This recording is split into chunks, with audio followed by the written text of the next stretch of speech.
ఎఫెసీయులకు రాసిన పత్రిక 1వ అధ్యాయం 3వ వచనం.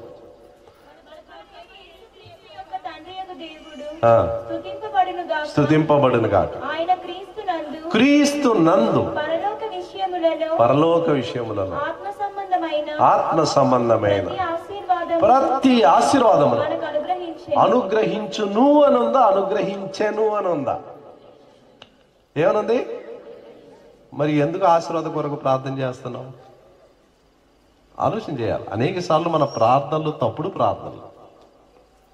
నువ్వు వాక్యాన్ని నమ్మితే, వాక్యాన్ని విశ్వసిస్తే నువ్వు ఇంత క్రితమే ఆశీర్వదించబడిన వ్యక్తి. నువ్వు ప్రార్థన చేయాల్సింది ఆశీర్వాదాల కొరకు కాదు.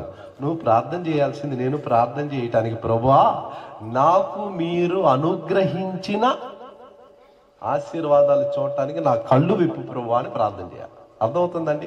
నేను కూడా నా ప్రార్థన మార్చుకున్నాను. ఆశీర్వాదం కొరకు ప్రార్థన చేయదు. అదేంటది? ఎఫెసీ 1:3 నన్ను ఆశీర్వదించను, ఒకటి కాదు అన్ని ఆశీర్వాదాలతో ఆశీర్వదించను. చాలు. అబ్బా, ఆ ఒక్క మాట చాలు. నేను ఆనందంగా ఉంటానికి ఆ ఒక్క మాట చాలు. ఎవరు చెప్పారు? దేవుడు చెప్పాడు. అబద్ధమాడని దేవుడు చెప్పాడు. ఆ సత్యంగా నేను గ్రహిస్తే నేను చాలా సంతోషంగా ఉంటాను. ఎప్పుడు సంతోషంగా ఉంటాను. ఎందుకు? నాకెందుకంటే ఆశీర్వాదం. నాకు లేని ఆశీర్వాదం ఏముంది చెప్పండి? మీరు ఇంకోరిని అడుగుతారు, నాకు లేని ఆశీర్వాదం ఏముంది చెప్పండి? క్రీస్తులో అన్ని ఆశీర్వాదాలు దేవుడు నాకు చేశాడు.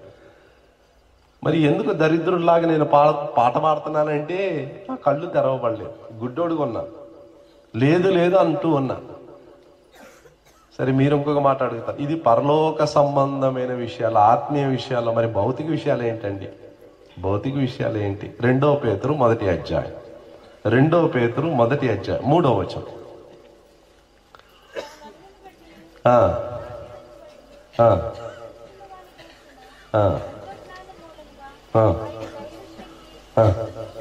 జీవమునకును భక్తికిని కావలసిన వాటినన్నిటినీ మనకు దయచేయుచున్నందున. చాలు. ఇక్కడ ఎఫెసీ 1:3 పరలోక సంబంధమైన విషయాల్లో అన్ని విధాలుగా నన్ను దీవించాడు, అది ఒక వర్షం. 2 పేతురు 1వ అధ్యాయం 3వ వచనంలో జీవమునకును భక్తికిని, 2 విషయాల్లో నా శారీరక అవసరతలు కూడా క్రీస్తునందు దేవుడు నన్ను తీర్చేశాడు. మరి ఎందుకు నాకు ఈ దరిద్రతలో ఉన్నానంటే నాలో ఉండే కొరతే. అది నాలో ఉండే కొరతే. బ్యాంకులో 10 కోట్లు ఉంది నాకు డబ్బు. బ్యాంకులో ఎంత ఉంది? 10 కోట్లు ఉంది.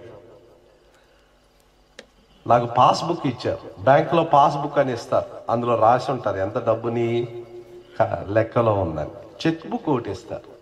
అది 2 భద్రంగా తీసుకొని ఇంట్లో పెట్టుకొని తలదిండి కింద పెట్టుకొని రోజు పండుకున్నంత మాత్రాన ఆకలి తీరుతుందా? నేనేం చేయాలా? ఆ పుస్తకంలో రాయబడింది వాస్తవమని నమ్మి ఆ చెక్ తీసుకొని పోయి బ్యాంకుకి ఇచ్చి నాకు కావలసినప్పుడల్లా కావలసినంత డబ్బు తీసుకుంటూ ఉండాలి, అనుభవిస్తూ ఉండాలి.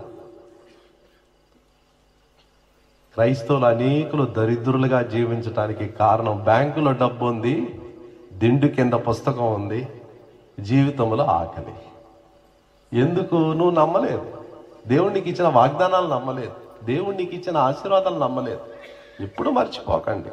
ఎఫెసీ 1:3, 2 పేతురు 1:3 ఇది నా జన్మ హక్కులు. నేను దరిద్రంగా ఉండవలసిన అవసరత లేదు. ప్రభువునందు నేను సంతోషించాలి, ప్రభువునందు ఆనందించాలి, ప్రభువునకును ప్రతి విషయంలో లోబడాలి. జీవమునకును భక్తికిని కావలసినవన్నిటినీ ఆయన దయచేయుచున్నందున తాజాగా ఇస్తూ ఉన్నాడు, రోజు ఇస్తూ ఉన్నాడు. కాబట్టి ఈ 2 విషయాల కొరకు మనం బైబిల్ బాగా చదవాలి, వాక్యం బాగా వినాలి.